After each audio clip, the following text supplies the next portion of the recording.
Môj život trvá v priemere len 10 až 15 rokov a preto je pre mňa každé odlúčenie od teba veľmi bolestivé. Prosím, pamätaj na to ešte predtým, ako sa nájdeme. Daj mi trochu času, kým ťa pochopím. Nehnevaj sa na mňa. A nikdy ma nikam nezamykaj, aby si ma potrestal. Rozprávaj sa so mnou, prosím. Uvedom si, ako sa ku mne správaš, nezabúdam. Ak ma niekedy udrieš, môžem sa brániť, ale nikdy ťa neuhryznem, pretože ťa milujem.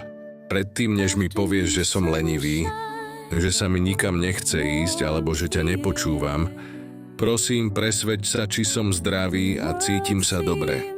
Možno stárnem, možno začínam hluchnúť alebo ochoriem. Miluj ma a staraj sa o mňa aj v starobe.